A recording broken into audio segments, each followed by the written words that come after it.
శ్రీ గురుభ్యో నమః. శ్రీ సర్వేశ్వరానంద సద్గురు పరబ్రహ్మణే నమః. శ్రీ సర్వేశ్వరానంద స్వామి వారి బోధామృతంలో మనం స్వామివారి బోధనలు చెప్పుకుంటూ ఈరోజు ఏ వృత్తి చేసేవారైనా సరే అందులో లీనమై ఏకాగ్రతతో చేస్తే ఏ వృత్తి వారు ఏ పని చేసినా చేసే పనిలో లీనమై ఏకాగ్రతతో చేస్తే తృప్తిని పొందుతారు. కానీ ఆ ఏకాగ్రత కొద్దిసేపు మాత్రమే, ఆ పని చేస్తున్నంతసేపే ఆ ఏకాగ్రత ఉంటుంది. నటకుడు ఏ పాత్ర వేసినా ఆ పాత్రను బట్టి అందులో లీనమై కదా నటిస్తాడు. ధనుకుని పాత్ర గాని భిక్షకుని పాత్ర గాని వేసేది ఒక్కరే కదా. ఇక్కడే ముష్టివాళ్లాగా వాడే వేస్తాడు, కోటీశ్వరులాగా వాడే వేస్తాడు. అయితే వేషాలలో హావభావాలు ప్రదర్శించినా అతడే. ముష్టివాడిగా ఉన్నప్పుడు అతడి హావభావాలు, అలాగే ధనికుడిగా ఉన్నప్పుడు అతడి హావభావాలు. ఇటు ధనికుడి హావభావాలు, దరిద్రుడి హావభావాలు తానే ప్రకటిస్తూ ఉంటాడు. అతను ఒక్కడే కదా. ఒక్కడే. అలాగే నేను అను భావము హృదయం నుంచి తొలగించుకోవాలి.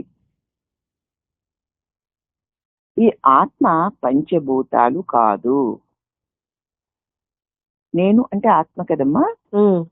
ఇది నేను పంచభూతాలు కాదు. ఈ ప్రపంచంలో ఉన్న వస్తువులు, జంతుజాలము, వృక్షాలు అన్నీ ఆకాశము నుంచే ఏర్పడ్డాయి. ఉప్పు సముద్రంలో వేస్తే కరిగిపోతుంది.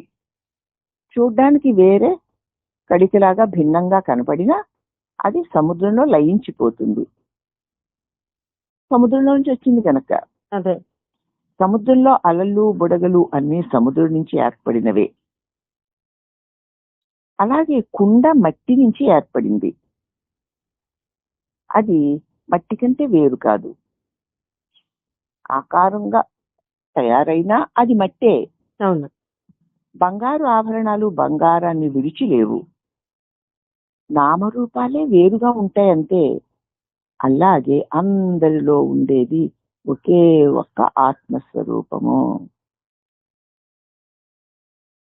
ఒకే ఒక్క అఖండ చైతన్య స్వరూపమైన ఒకే ఒక్క ఆత్మ అందరిలో నేను నేను నేను నేను నేనని స్పందిస్తోంది.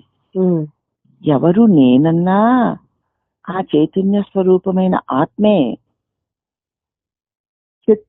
చెట్టులో కొమ్మలు, రెమ్మలు, ఆకులు, పూలు, పండ్లు, విత్తనాలు అన్నీ ఒకే దానికి సంబంధించినవి కదా. అలాగే ఆత్మ కూడాను. చెట్టుందమ్మా, ఆ చెట్లో కొమ్మలున్నాయి, రెమ్మలున్నాయి, ఆకులున్నాయి, పూలు, పండ్లు, విత్తనాలు అన్ని ఆ ఒక్క చెట్టుకు సంబంధించినవేనా అవన్నీను? ఒక్క చెట్టువే. వేరువేరుగా లేవు. ఉన్నాయి. వేరువేరు ఆకారాలతో, వేరువేరు నామాలతో, వేరువేరుగా వ్యక్తమై తెలియబడుతున్న అనేకత్వము నిండా ఉన్నది ఆ చెట్టే. అనేకత్వంగా ఉండే ఆ చెట్టే చెట్టులోని విత్తనమే, కానీ వ్యక్తమే అనేకంగా కనిపిస్తుంది. నేను స్టేటస్ లో పెట్టింది అదే కదా. అనేక అవయవములుగా అనేక నామ రూపాలు కలిగి అనేక వ్యవహారాలు చేస్తూ ఉన్నటువంటి ఈ శరీరంలోని అవయవాలు అనేకములే అయినా అంతా కలిపి ఒకే శరీరం కదా. ఒకటే. దాన్ని వేరువేరుగా చూస్తున్నామా? లేదు, ఒకటిగానే. అలాగే అనేక నామరూపాలతో, అనేక వ్యవహారాలతో, అనేక జీవులుగా కనిపిస్తున్న ఈ జగత్తంతా ఒక్కడే అయిన పరమాత్ముడే. ఈ జగత్తు పరమాత్మని దేహము.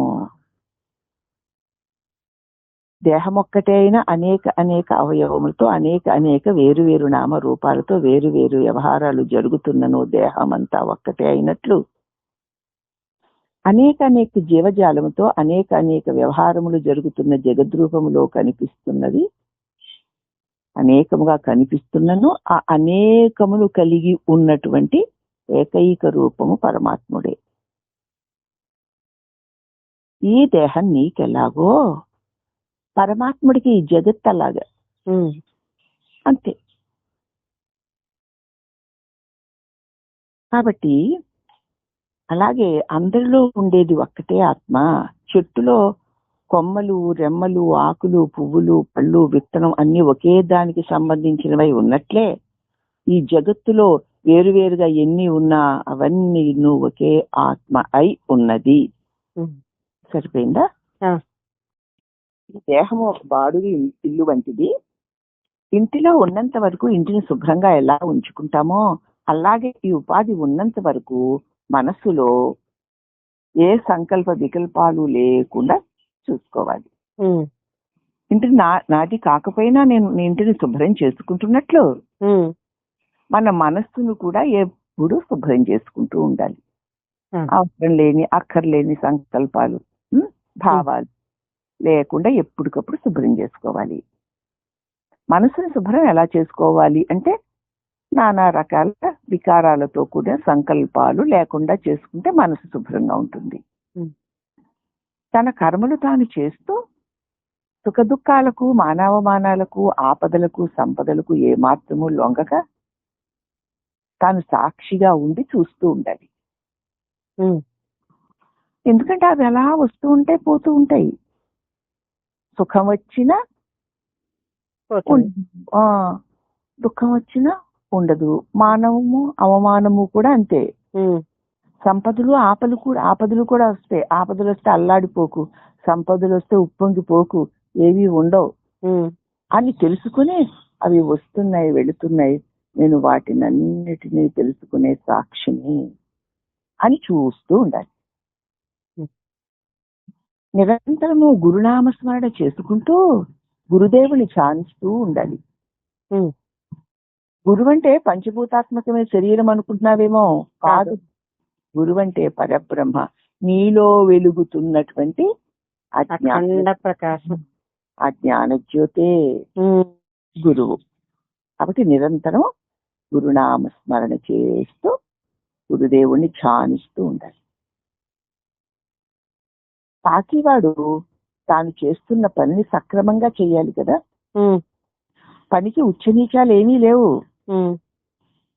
ఏ పనైనా సరే తన పని, తనకివ్వబడిన పనిని తాను చక్కగా చెయ్యాలి. ఎవరైనా సరే తన పనిని తాను చక్కగా చేస్తే అట్టివారు తప్పకుండా చక్కటి ఫలితాన్ని పొందగలుగుతారు. ఏ పని చేస్తున్నా సాక్షిగా చెయ్యి. ఇది ఈ దేహం చేత చేయించబడుతుంది. నేను సాక్షినై ఉన్నాను అని చెయ్యి. మంచి పనైనా అలాగే, చెడ్డ పనైనా అలాగే. మరి పాకివాడు పాకి పని అంటే అది నీచమైన పని కదా అనుకుంటాము, అనుకుంటాం కదా. కానీ అక్కడ సాక్షి భావంతో చేస్తే ఈ దేహ ప్రారంభం వల్ల ఈ దేహము చేత ఈ పని చేయించబడుతుంది. దానిని నేను చూస్తూ ఉన్నాను. నేను ఆ పని చెయ్యువాడును గాని ఆ పని గాని కాను, నేను సాక్షిని అని చూస్తూ ఉండాలి. సాక్షిగా చేస్తూ ఉండు. మిమ్మల్ని చూస్తుంటే ఏవో ఆలోచనలు, ఆ స్పేస్ అంటే చిదాకాశంలోకి చూస్తే నిరాకారంగా నిశ్చలం. మిమ్మల్ని అందరినీ చూస్తుంటే, వేరు వేరు వ్యక్తులను చూస్తుంటే ఏవేవో ఆలోచనలు వస్తున్నాయి నాకు. కానీ నేను ఆ స్పేస్, ఆ ఖాళీ, ఆ చిదాకాశాన్ని చూస్తుంటే నిరాకారంగా నిశ్చలంగా ఉన్నాను. అంటే సంకల్ప వికల్పాలు లేని ఈ స్థితినే సమాధి అంటారు. ఈ స్థితినే ఎప్పుడు కలిగి ఉండాలి. వికారాలు కలిగిన, నానా రకాల స్వభావాలు కలిగిన వ్యక్తుల నడుమ మనం ఉన్నప్పుడు ఆ వ్యక్తుల స్వభావాలకి అనుగుణమైన స్పందనలు అంతటా ఉంటాయి కాబట్టి మనకి కూడా కలుగుతున్నట్లే ఉంటాయి. కానీ మనం మన స్వరూపాన్ని మర్చిపోకుండా నా చేత ఇదంతా తెలియబడుతోంది, నేను చిదాకాశ స్వరూపాన్ని అని ఉంటే ప్రభావం ఏమీ ఉండదన్నమాట. ఎప్పుడు ఆ స్థితిలో ఉండాలి అంటే ఇలా ఉండాలి. అదే కష్టసుఖాలు ఎట్లా నా చేత తెలియబడి తొలగిపోతున్నాయో, వేరు వేరు వ్యక్తుల నడుమ వేరు వేరు సంకల్పాలు కలుగుతున్నను అవి కూడా తొలగి వెళ్ళిపోతున్నాయి. నేను ఇవన్నిటినీ తెలుసుకుంటూ చిదాకాశమై ఉన్నాను అని ఉన్నప్పుడు ఏ వ్యక్తుల ప్రభావాలు మన మీద పడవు. సంకల్ప వికల్పాలు మనసుకే గాని నీకు కాదు కదా. కాదు. నేను అనేది సాక్షి. సమాధిలో కూడా నువ్వు ఉన్నావు. సంకల్ప వికల్పాలకి కూడా నేను అన్నది సాక్షిగా ఉంటుంది, తెలుసుకుంటుంది కనుక. అదే సమాధిలో కూడా నువ్వు నా సంకల్ప వికల్పాలు లేనప్పుడు నేను సమాధిలో కూడా నువ్వు ఉన్నావు. స్త్రీ పురుష భేదము లేకుండా ఇంద్రియములను మరిచి ఆనందంగా ఉన్నావు సమాధి స్థితిలో. ఎంతవరకు? ఆ సమాధిలో ఉన్నంత వరకే. మళ్ళీ లోపల బయట ఆత్మతత్వము కలిగి అన్ని వేళల యందు విచారణ చేస్తూ సర్వవ్యాపి అయిన చైతన్య శక్తి అన్నిటి యందు ఉన్నది అని నేను అనే భావాన్ని వదిలేసి ద్వంద్వాలకు ఆవల ఉండి చూడాలి. నేనన్న భావనతో చూస్తే అమ్మా ఇరుకు సందులో నుంచి కిటికీలోంచి చూసినట్లుంటుంది. నేనన్న భావన వదిలేసి చూస్తే విశాల ఆకాశం, గది బయటికి వస్తే విశాల ఆకాశం కనిపించినట్లు నేనన్న భావన వదిలేస్తే ద్వంద్వాలకన్నిటికీ ఆవల ఉండగలుగుతావు. అలా చూస్తూ ఉండాలి. ఎన్ని ఉన్నా సరే, లోపల కలుగుతున్నా వెలుపల కలుగుతున్నా సరే, నేను అన్న భావనతో చూసావా బంధీ అయిపోతావు, దానికి లొంగిపోతావు. భావన లేకుండా చిదాకాశమై ఉన్నావంటే అప్పుడు సర్వకాల సర్వావస్థలందు నిర్వికల్ప సమాధే. చెట్టుకి వేళ్ల ఆధారము, వేళ్లను ఆధారము చేసుకుని కాండం ఉంటుంది. కాండానికి కొమ్మలు, కొమ్మలకి రెమ్మలు, తర్వాత ఆకులు, తర్వాత పువ్వులు, కాయలు, పళ్ళు. అలాగే ఏ ఇంద్రియము ఆ ఇంద్రియ కర్మ చేసినా సాక్షిగా ఉండాలి. కళ్ళు చూడడం అనే పని చేస్తున్నా, చెవులు వినడం అనే పని చేస్తున్నా, నాలుక తినడము, రుచి చూడడము, మాట్లాడడము అనే పని చేస్తున్నా, ముక్కుగా శ్వాసిస్తూ వాసన చూస్తున్న పని చేస్తున్నా, చర్మం స్పర్శిస్తూ ఉన్నా, ఏ ఇంద్రియము ఆ ఇంద్రియ కర్మ చేస్తున్నా దానిని సాక్షిగా చూస్తూ ఉండాలి. కన్ను చూస్తోంది, చెవి వింటోంది, నాలుక రుచి చూస్తోంది, చర్మము స్పర్శిస్తోంది అని అది ఆ ఇంద్రియమునకు సంబంధించిన పనులుగా దాన్ని నువ్వు సాక్షిగా చూస్తూ ఉండాలి. కోపతాపాలకి, రాగద్వేషాలకి, మానవమానాలకి, సుఖదుఖాలకి, శాంతి అశాంతులకి అవతల నివసించిన అదే చిదానందం అంటే. దేహం నేను అన్న భావనతో ఉంటేనమ్మా కోపతాపాలు, రాగద్వేషాలు, మానవమానాలు, సుఖ దుఃఖాలు, శాంతి అశాంతులు తప్పకుండా ఉంటాయి. పరిధి వల్ల ఈ కుంచుకుపోయి మురికి గుంటలాగా అయిపోయి అవన్నీ ఉంటాయి. అయితే వీటికి అన్ని మళ్ళీ నీ చేత తెలియబడుతున్నాయి. అవును. మరి నువ్వెవరై ఉంటే నీకు ఇవన్నీ తెలియబడతాయి?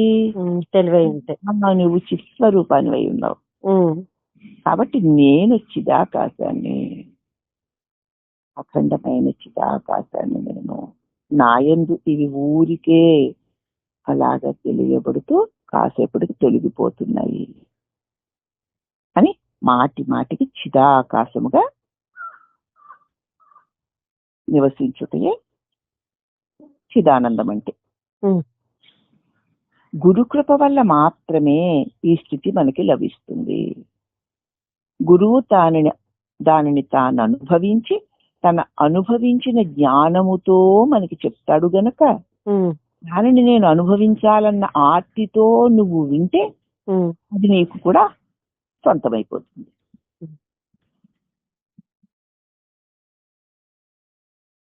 అంటూ గురుదేవులు అమృతవాకుల్ని వినిపించి మన స్వరూపము చిదాకాశమని, మన స్వభావము చిదానందమని, ఇవి అన్నియున్నో దేహాత్మ భావన వల్ల ఉన్నట్టు కనిపిస్తున్నటువంటి స్వల్పమైన అల్పమైన దృశ్యాలే తప్ప అది ఏవి ప్రత్యేకత కలిగి లేవని వాటి యందు నీ దృష్టిని మాటి మాటికి పెట్టక నీ స్వరూపమైన చిదాకాశమునందు చిన్మయ స్వరూపుడవై తన్మయుడవై ఉండుము అని బోధించారు ఆ రోజు.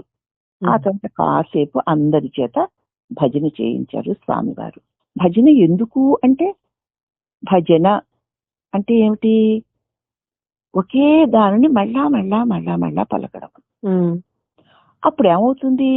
ఒకే దానిని మరల మరల మరల మరల మరల మరల స్మరిస్తూ ఉంటే, పలుకుతూ ఉంటే అనేకములన్నీ దూరంగా వెళ్ళిపోతాయి. అవును. అప్పుడు ఆ ఏకమైన దానిని వాక్కు పలుకుతూ మనస్సు భావిస్తూ ఏకత్వంతో సంలీనమై ఉండడానికి అవకాశం ఉంటుంది. అందుకే భజన కూడా అద్భుతమైన, అంటే జ్ఞానముతో కూడిన భజన అద్భుతమైన సాధన. కాబట్టి ఏ స్వాములైనా సరే ముందు భజన చేయిస్తారు. భజన చేయిస్తే ఒకసారి దేవానంద స్వామి వారు వైజాగ్ శాంతాశ్రమంలో సత్సంగం చెప్తూ ఒక పెద్ద చెట్టు కింద కూర్చున్నారు. ఆ చెట్టు కింద మేమందరం కూడా భజన చేస్తున్నారటంటే వెళ్ళాం. ఎంతసేపటికైనా భజన ఆపడు. ఒక్క పావు గంట సేపు భజన చేయించారు, మాపు లేకుండా.